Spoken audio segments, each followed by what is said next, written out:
이제까지 함께 봐왔던 우리 레위기의 말씀들을 정리해 보면은요, 크게 세 가지로 나눌 수 있음을 계속 보고 있습니다.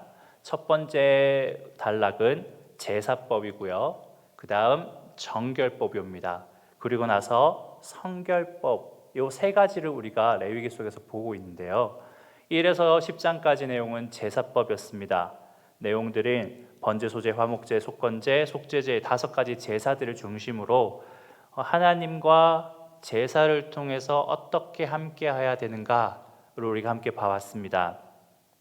그리고 11장부터 16까지는 정결법인데요. 정결법은 음식법, 그리고 출생으로 인한 부정과 정결, 그리고 악성 피부병으로 인한 부정과 정결, 유출병에 의한 부정과 정결, 이렇게 우리가 함께 봐왔습니다. 그리고 이 정결법을 마무리하는 장이 바로 이 16장이고, 이 16장의 주제를 이야기해 보고자 하면은요, 우리가 한 가지 단어로 표현할 수 있습니다. 그게 바로 속죄일이라는 단어입니다. 우리가 이 속죄일이라는 단어는 많이 들어왔던 단어입니다. 원어로는 욤 하키프레라는 단어인데, 근데 이 속죄일에 대해서 가장 자세히 설명하고 있는 16장에는요, 사실 속죄일이라는 단어 자체는 등장하지 않습니다. 레위기 23장 27절과 25장 9절에서 요 16장 내용을 다시금 언급할 때 이렇게 드려지는 속죄 의식들을 속죄일이다라고 지칭하고 있는 곳에서 이 속죄일이라는 단어가 등장하게 되어져요. 특히 이 25장 같은 경우에는 희년에 대해서 설명을 하고 있는데, 희년 같은 경우에는 이제 50년마다 돌아오는 그러한 선포되어진 날이죠. 그래서 이 희년과 속죄일이 굉장히 밀접한 관련이 있고, 희년이 선포된 날이 속죄일 날짜인 7월 10일과 같은 날짜인 걸 보면서 이것이 굉장히 유기적으로 연결되어져 있는 관계로 있다는 것을 나중에 우리 함께 보도록 하겠습니다. 그래서 이 16장의 구조는 이렇습니다. 1에서 2절이 도입부에 속하고요. 3에서 5절과 이 속죄일의 제물과 이 속죄일의 주체자인 아론의 의복에 대해서 소개를 합니다. 그리고 6에서 10절을 보게 되면은 이 전체 의식을 개론적으로 설명해 주고 있습니다. 그리고 11절에서 28절에 이르기까지 이 한 번 거론된 의식들을 세세히 더욱더 분할해서 이야기를 하고 있습니다. 그리고 제가 함께 읽었던 29절에서 34절이 이 전체를 정리하면서 신학적인 이유들을 같이 언급하고 있습니다. 그래서 우리가 처음부터 조금씩 찾아보게 되면요, 1절에 아론의 두 아들이 여호와 앞에 나아가다가 죽은 후에 여호와께서 모세에게 말씀하시니라 라고 이 속죄에 대해서 설명을 하고 있습니다. 그래서 여기서 알 수 있는 것은 가장 중요한 수용자가 아론이라는 거죠. 아론이라는 단 한 명의 인물이 중요한가? 사실은 아론이 대제사장의 직책을 맡고 있었기 때문에 아론이 중요한 것이죠. 그리고 이 아론이다라는 것 외에 한 가지 수로가 더 붙어 있습니다. 그것이 무엇이냐면요, 바로 아론의 두 아들인 나답과 아비후 사건을 언급하고 있는 거예요. 그래서 이 나답과 아비후 사건은 이렇습니다. 레위기 10장에 등장한 내용이고요, 여호와께서 허락하신 불 외에 다른 불을 사용함으로써 죽었던 인물들이죠. 그래서 이 나답과 아비후의 사건을 다시금 언급하고 있는 것을 보게 되면은요, 우리가 여기서 알 수 있는 사실들이 몇 가지 있습니다. 첫째는 1에서 10장에 걸쳐서 우리가 함께 봐왔던 제사법들이 그 마지막 10장에 이르러서 나답과 아비후의 죽음으로서 갑자기 마무리가 되어집니다. 즉, 하나님께서 우리에게 주신 방법과 그 때와 그 시기에 맞춰서 우리가 제사를 드리지 않으면은 우리가 죽을 수 있다라는 것을 분명히 선포하는 내용이 바로 이 나답과 아비후 사건이라는 것이죠. 다시 말해서 지금 이 16장에 와서 다시금 나답과 아비후 사건을 언급하는 것은 그만큼 중요하고 위험도 있는 일이 바로 이 속죄 의식이다라는 것을 상기시켜주는 역할을 하기도 합니다. 그리고요, 이 11장, 16장에 걸쳐서 정결함에 대한 법을 이야기하게 되어지는데 개인이나 또는 공동체의 정결함에 단순히 나 혼자 깨끗해가 아니라 하나님과의 관계에 있어서도 밀접한 연관이 있음을 이 나답과 아비후 사건의 두 사이에 위치함으로써 그 중요도를 이야기하고 있는 역할도 합니다. 그래서 레위기를 읽다가 크게 세 덩어리로 나누는 구분점 역할을요, 바로 이 나답과 아비후 사건이 하고 있습니다. 2절을 보게 되면은요, 한 가지 중요한 내용이 또 거론되어지게 됩니다. 성서의 휘장 안 법궤 위 속죄소 앞에 아무 때나 들어오지 말라라고 이야기를 하고 있습니다. 우리가 이 성소 안의 구조를요, 그림을 보면서 조금 더 확인해 보려고 합니다. 성소 안에는요, 두 공간으로 구분되어져 있습니다. 우리가 일반적으로 분향할 제단과 그리고 진설병을 두는 상, 그리고 등잔대를 두고 있는 공간이 있습니다. 이것을 우리가 일반적으로 성소라고 통칭해서 부르고 있는데요, 그 성소 안쪽 편에 휘장 안에 또 다른 공간이 하나 있습니다. 그 안에는요, 우리가 언약궤 또는 증거궤라 불리는 법궤가 위치해져 있는데, 이 법궤를 두는 공간이 바로 우리가 흔히 지성소라고 부릅니다. 이 법궤는 뚜껑이 하나 있습니다. 근데 이 뚜껑이 특징하는 이름과 또 기능을 가지고 있게 되어지는데요, 이 뚜껑의 이름은 시은좌라고 부르기도 하고요, 그 다음에 오늘 본문 속에서처럼 속죄소라고 부르기도 합니다. 왜 이런 이름을 가지고 있는가? 바로 하나님께서 임하시는 자리라는 뜻에서 시은좌라고 부르고요, 그리고 속죄소, 속죄소는 원어로 캄포레트라는 단어인데 바로 덮다, 가리다라는 의미를 가지고 있어요. 그래서 이 앞에 나와 하나님께서 덮어주신다라는 의미로 바로 이 속죄소라고 부릅니다. 지금 이 2절 가운데에 지칭하고 있는 공간은 어떤 공간이냐? 바로 성소 휘장 안 법궤 위 속죄소 앞입니다. 공간적으로 봤을 때는요, 그냥 쉽게 지칭할 수 있는 방법이 있어요. 휘장 안 또는 속죄소 또는 지성소, 쉽게 지칭할 수 있는데 그 위치를 굉장히 세밀하게 묘사를 하고 있는 것을 우리가 볼 수 있습니다. 왜 그렇게 지칭을 세분화하고 특징하고 있는가? 이 안에 보게 되면 바로 속죄소를 강조하고 있는 것을 우리가 볼 수 있습니다. 다시 말해 하나님께서 임하시는 자리, 그 자리에서 하나님을 만나게 됨, 이것을 강조하기 위해서인 것이죠.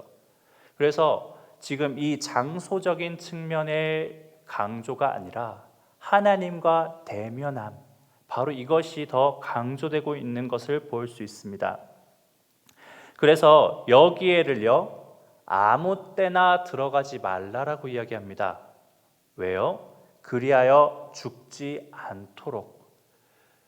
다시 말해 여기에 아무 때나 들어간다면요, 죽을 수 있다라는 것이죠. 그러한 위험을 계속해서 지금 가지고 있다라는 것입니다. 그래서 3절부터 5절을 보게 되면요, 여기서는 속죄일의 제물과 아론의 의복을 거론되어집니다. 아론이 여기서 갖춰야 될 제물들은 두 가지 타입이 있습니다. 첫 번째는 자기 자신을 위한 제물들이고요, 두 번째는 백성들을 위한 제물들입니다. 자기 자신을 위해서 준비해야 될 제물들은요, 속죄제를 위해서 숫소를 준비하고요, 번제물로 순양을 준비합니다. 백성들을 위해서 준비할 제물들도 마찬가지로 속죄제와 번제를 위한 제물들이 있는데, 속죄제를 드릴 두 마리의 숫 염소와 번제물로 드릴 숫 양입니다. 이날 이 아론의 의복이 조금 독특합니다. 구성은요, 속옷, 속바지, 세마포, 띠, 관으로 구성되어져 있는데, 이 옷들의 재료가 무엇이냐? 바로 세마포라고 이야기하고 있습니다. 여기서 등장하는 속옷과 속바지는 우리가 일상적으로 말하는 그 안에 입는 옷이 아니라 똑같은 옷인데 겉 안에 입는 옷이라 해서 속옷과 속바지라고 지칭하게 되어지는데, 이 세마포라는 것은 무엇이냐면 우리가 조금 더 영어의 표현이 익숙합니다. 린넨이죠. 그래서 세마라는 것을 통하여서 구성된 옷, 이것이 많이 사용되는 그 사용처를 보게 되어지면은 보통 수의로 많이 사용되어집니다. 그 외에는 정결한 예식 등의 성경 속에서 많이 등장하게 되어지는데, 오늘 이 세마포로 구성된 옷을 거룩한 옷이라고 지칭하면서 이것을 입어야 된다라고 이야기를 하고 있죠. 그래서 6절에서 10절을 보게 되면은요, 그렇게 의복을 갖추고 제물들을 준비한 아론이요, 속죄일 의식들을 어떻게 진행해야 되는가 계략적으로 이야기해 주고 있습니다.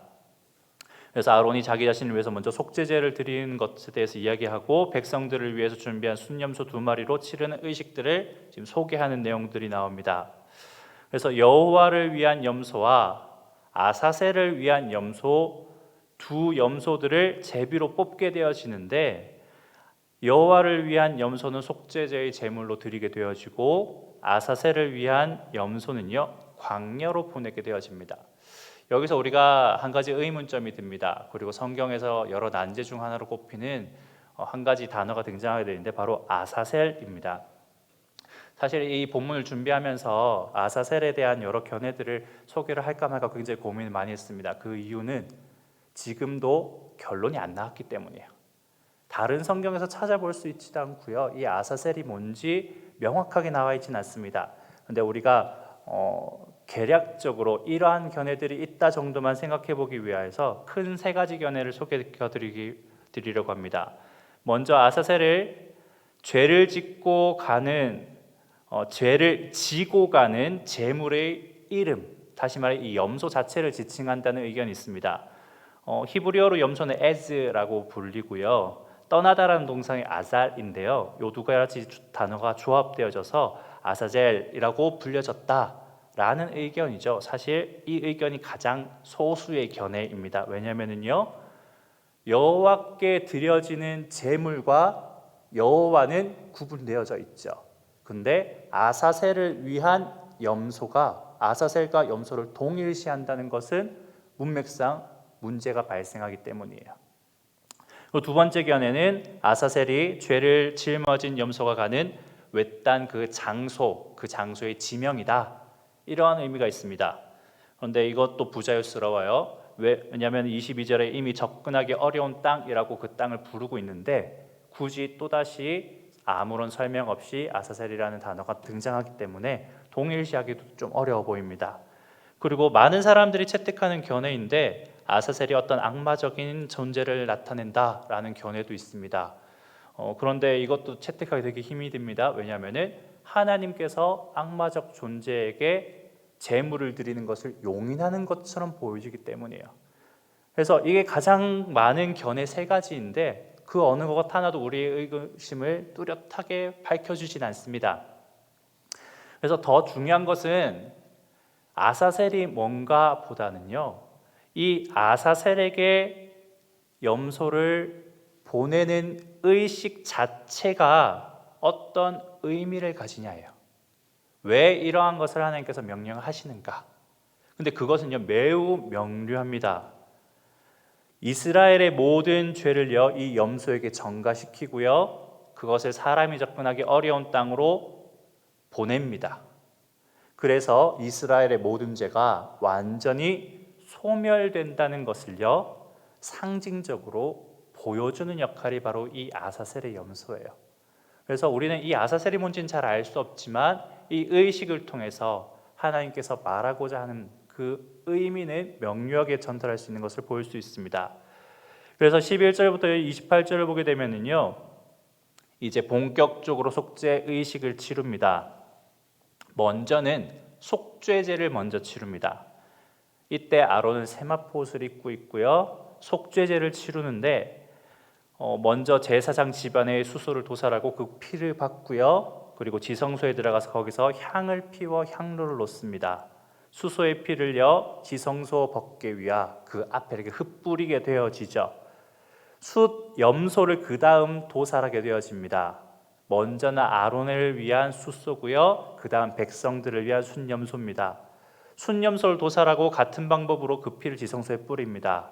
그리고 난 다음 숫소와 염소의 피를 각각 내성소 향단 주변과 향단 뿔에 뿌리고요. 마당으로 나와서 이 두 숫소와 순염소의 피를 섞어서 마당 번제단에 뿌리게 되어집니다. 이 섞는 것에 대한 의미가 여러 가지 해석적 견해가 있지만 아론과 백성들이 하나됨에 대해서 많은 견해들이 있습니다.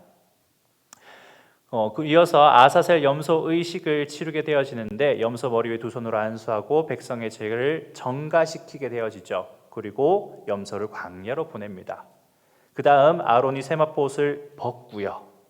목욕을 한 후에 원래 입어야 되는 대제사장 복장을 갖추게 되어집니다.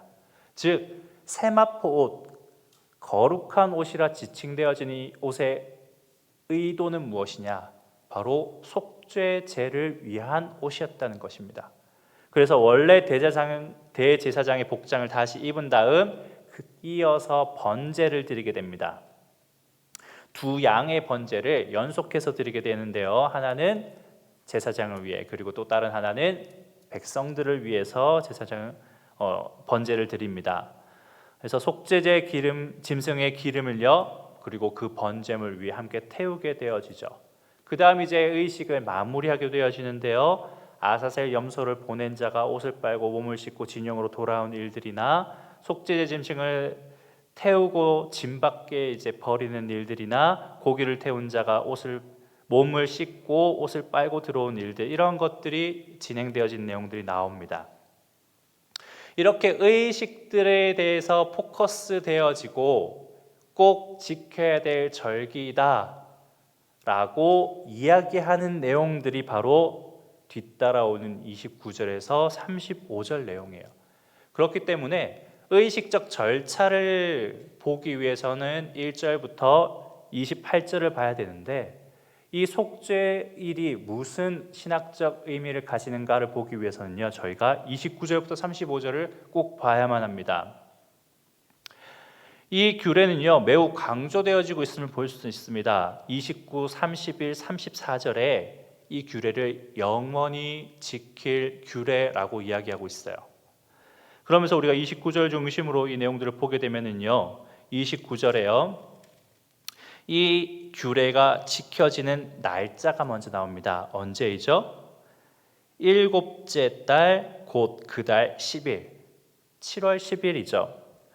날짜를 공지하면서 매년 이 날짜가 돌아올 때마다 속죄를 지키며 이 속죄의 참 의미를 되새김하라는 말입니다. 그리고 두 번째로 나오는 내용들은요, 속죄일에 백성들이 갖춰야 할 자세로서 스스로를 괴롭게 하라라고 이야기합니다. 여기서 괴롭게 하다라는 말은요, 또 다른 말로는 스스로 겸비하게 하다라는 의미로도 해석할 수 있습니다. 그래서 스스로 괴롭게 하다, 스스로 겸비하다. 다시 말해 이 속죄일 가운데 참여하는 사람들은요, 스스로 괴로워야 돼요. 겸비해야 됩니다. 그냥 탱작탱작 놀고 그냥 오늘 노는 날이네 이러한 모습이 아니라 내가 하나님 앞에서 겸손하게 스스로를 낮추고 겸허한 마음으로 이곳에 참석하는 것, 이것이 바로 이 속죄를 대한 백성들의 자세입니다. 셋째로는 이날에 아무 일도 하지 않아야 합니다. 왜 그런가요? 이날은 안식일 중에 안식일이기 때문입니다. 우리가 안식일로 표현된 날이 있습니다. 그런데 그 안식일 중에서도요, 안식일, 다시 말해 하나님께서 정한 하나님에게 나아가야 된 날입니다. 우리가 안식일 이러면 단순히 아무것도 하지 않는 날이 아닙니다. 정말로 아무것도 하지 않나요? 유일하게 해야 되는 한 가지가 있습니다. 무엇인가요? 하나님을 거룩하게 지키는 것. 이게 안식일 우리 해야 될 유일한 것이에요. 안식일 중에 안식이란 말은요, 이날 무엇보다도 다른 어떠한 일이 있더라도 하나님 앞에 나아가는 것에 전심전력을 가져야 되는 날이 바로 이 속죄일이란 말입니다. 그리고 넷째로 속죄일에 참여해야 될 백성들의 범위가 나옵니다. 이 범위는요, 본토인과 거류민 모두가 참석해야 됩니다. 그저 일부의 날이 아닙니다.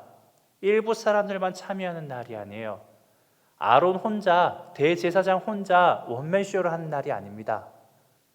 일부가 열심히 하나님 앞에 나아가면 나머지가 함께 참여되어지는 날이 아니라 모두가 함께 동참해야 되는 날입니다. 우리 예배가 이렇죠. 앞에서 목회자들이 설교하고 원맨쇼 하는 것을 우리가 보는 날이 아닙니다. 우리 예배가요, 모두가 함께 동참하는 날입니다. 그래서 우리 이 속죄일에 가지고 있는 이 참 의미들이 우리가 참 되새겨봐야 될 중요한 의미들을 많이 가지고 있습니다. 속죄일은 구약시대 때 이스라엘 백성들에게 가장 거룩하고 중요한 날입니다. 이 날은 하나님께서 이스라엘 자손의 부정과 그들의 모든 죄에 대한 반역으로부터 속죄를 허락하여서 이스라엘 백성이 다시 하나님 앞에서 정결하게 되는 날입니다. 물론 이스라엘 백성들은요, 1장에서 10장에서 말씀하신 대로 매우 조심히 제사를 드리고 있었을 겁니다. 그리고 11장에 15장에서처럼 모든 부정으로부터 정결하기 위해 끝없이 노력해 왔을 것입니다. 그럼에도 불구하고요, 우리는 인간이기에 여전히 삶의 모든 영역에서 죄와 부정으로부터 완전히 자유로울 수는 없습니다. 우리가 죄와 부정으로부터 완전히 자유로울 수 없기 때문에 그러한 우리가 거룩하신 하나님 앞에 서게 되면 우리는 죽음을 피할 방법이 없게 되어져요. 그렇기 때문에 하나님께서 특별히 자신의 백성들을 위하여서 한 번 더 은혜의 기회를 주신 것이 바로 이 속죄일입니다. 1년 내도록 열심히 하나님 앞에서 내가 하나님의 백성으로 살아왔지만 그럼에도 부족한 나의 이 연약한 모습을 하나님께서 은혜로 덮어주시는 날인 거예요. 그래서 하나님께서 이러한 백성들에게 매년 하루 7월 10일 약속의 날로 지정을 합니다. 이러한 속죄일은요, 컴퓨터의 리셋 버튼과 같아요. 컴퓨터 작업을 하다 보면 가끔 프로그램의 충돌 등의 이유로 컴퓨터가 멈춰설 때가 있습니다. 마우스도 먹히지 않고 키보드도 먹히지 않고 어떤 일을 할 수도 없는 상황이 오게 됩니다. 그럴 때 이제 최후의 수단이 있죠. 리셋 버튼입니다. 이 버튼을 누르게 되면요, 물리적으로 강제로 컴퓨터를 재부팅 시키게 되어집니다. 그래서 모든 것을 처음 시작 단계로 되돌리게 되어지죠. 그렇다 보면 하던 작업들이 날아가기도 하지만 동시에 발생했던 모든 문제 자체를 날려버리고 처음으로 돌리게 되어집니다. 하나님께서 이스라엘 백성들에게 주신 이 속죄일은요, 이러한 리셋 버튼과 같습니다. 1년간 지내왔던 모든 부정함과 모든 죄악들, 그 중에 남아있는 찌꺼기들을요, 하나님께서 리셋시켜 주시는 것입니다. 그래서 이스라엘 백성이요, 제사법과 정결법을 통해 하나님 앞에 서기 위해 노력한다 할지라도 결국 해결치 못하는 그러한 문제들, 이러한 것을 되돌릴 기회를 주시는 것입니다. 여기서 우리가 제사와 정결함에 대해 우리가 노력하는 그 노력 자체를 무가치하다고 여기는 것이 아닙니다. 제사를 드리고 정결함을 위해 노력하는 것, 이것은요, 하나님의 백성들이 갖춰야 할 가장 기본적인 것이에요. 그리고 그렇게 살아가는 하나님의 백성들에게 이러한 속죄를 하나님께서 허락해 주시는 거예요. 그런데 이 구약시대의 리셋 버튼은요, 매번 누르고 싶다고 해서 누를 수 있던 것이 아닙니다. 일상적인 날이 아니기 때문이에요. 하루밖에 있지 않는 날입니다. 매년 한 번 정해진 방식으로 정해진 때에 드려야만 됩니다. 그렇기에 1절에 나답과 아비후 사건을 명시하고 있는 것이에요. 나답과 아비후가 하나님께서 명령하시지 않은 불로 다른 불을 통하여서 제사를 드리다가 죽게 된 것을 기억하면서 마냥 내 마음과 내 뜻과 내 의식대로 마음껏 할 수 없음에 대해 이야기하고 있습니다. 그래서 우리는요, 우리의 방식과 우리의 의지로는 하나님께 나아갈 수 없음을 기억해야 됩니다. 정말 필요한 것은 무엇이냐? 바로 하나님의 방식과 그 방법이라는 것이죠. 21세기의 우리들 역시 이와 동일합니다. 나의 방식, 나의 의지만으로는요, 하나님을 만날 수 없습니다. 지금은 성막이라는 예배의 공간적 한계가 정해져 있진 않죠. 그리고 예배를 드려야 되는 시간이 딱 고지되어 있지 않습니다. 우리가 공예배를 드리고 있지만 그것은 우리 안에서 결정된 시간이죠. 이 시간에 예배 드리지 않으면 우리는 죽어, 이런 건 없습니다. 이는요, 예수님께서 십자가에 달려 죽으심으로 지성소의 휘장이 찢어졌고 이제 그리스도를 믿는 모든 성도들이 성소를 들어갈 수 있게 되어졌기 때문입니다. 이 내용이 히브리서 10장 19절로 22절에 있는데 우리 함께 찾아서 한번 읽어보도록 하겠습니다. 히브리서 10장 19절로 22절 말씀입니다.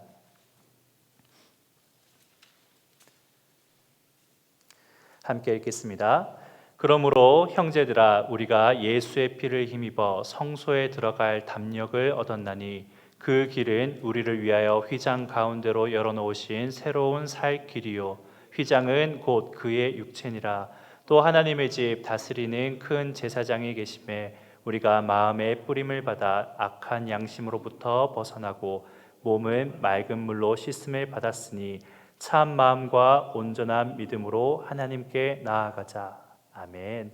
우리가 지금 이렇게 예배를 드릴 수 있는 이유, 공간과 시간의 제약을 벗어나서 언제든지 하나님께 나아갈 수 있는 이유는요, 예수 그리스도의 그 보혈의 피를 우리가 의지하고 있기 때문입니다. 구약 시대에서는요, 지성소 안으로 들어갈 수 있는 유일한 경우는 속죄의 때뿐입니다. 그것도 대제사장뿐이었습니다.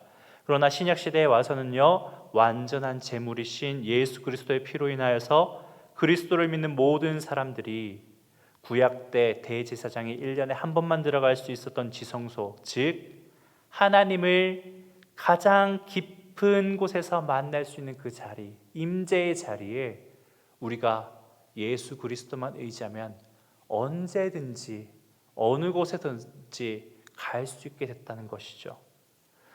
즉 우리 자신의 몸을 영원한 제물로 드린 예수 그리스도를 통하여서 구약의 가장 중요한 제사인 속죄일의 제사가 폐지가 된 것입니다. 더 정확히는요, 이 제사의 형식은 폐지되었지만 예수 그리스도를 통해서 이 속죄일의 제사가 완성되어져 버린 거예요. 그래서 우리는 언제나 속죄일과 같은 제사, 그러한 예배를 드릴 수 있게 되어졌습니다. 처음 이 속죄소를 표현할 때 이렇게 표현을 했었습니다. 성소 휘장 안 법궤의 속죄소 앞. 이게 왜 중요한가? 바로 하나님이 임재하시는 자리이기 때문이에요. 근데 우리는요, 이제 예수 그리스도와만 함께 있으면요, 모든 과정과 모든 장소와 모든 시간을 뛰어넘어 이제 그 자리에 갈 수 있습니다. 우리가 여기서 중요한 것이 있어요. 언제든 그 자리에 갈 수 있다고 해서 그 자리가 가벼워져서는 안 됩니다. 우리의 예배가요, 결코 가벼워져서는 안 되는 거예요. 지금 이 대제사장은요, 죽음을 각오하고 이 자리에 나아갔습니다. 특별히 거룩한 옷을 지어 입었고요, 특별히 1년에 한 번 특별한 의식으로서 마음 먹고 가는 자리가 바로 이 자리였어요. 그런데 우리는 이제 언제든지 갈 수 있다는 그 핑계 아래 이 자리의 무게를 굉장히 가볍게 여기고 있다는 겁니다. 우리가 이 자리의 무거움을 다시 한번 더 기억하기를 원합니다. 우리는요, 언제든 하나님께 나아갈 수 있지만 속죄일을 바라보면서 이 속죄소 앞에 나아가는 것에 대한 참 의미를 기억해야만 합니다. 우리는 하나님의 백성으로서 하나님의 방법과 시간 속에서 하나님 앞에 나아가기 위해 노력해야 되며, 그리고 하나님의 백성으로서 살아갈 때 부족한 우리의 모습을요 하나님의 은혜로 새롭게 해주고 계심을 기억해야 됩니다. 그래서 예수님께서 완전하고 영원한 속죄일의 되심으로써 나의 삶의 리셋 버튼을 눌러주셨음을 기억하고, 날마다 예수님과 동행함으로써 우리의 모든 삶 속에서 하나님을 만나고 하나님의 그 참 은혜를 누리며 나의 가장 귀한 것을 내어드릴 수 있는 그러한 우리 푸른 초장교회의 모든 성도님들 되시기를 축복합니다.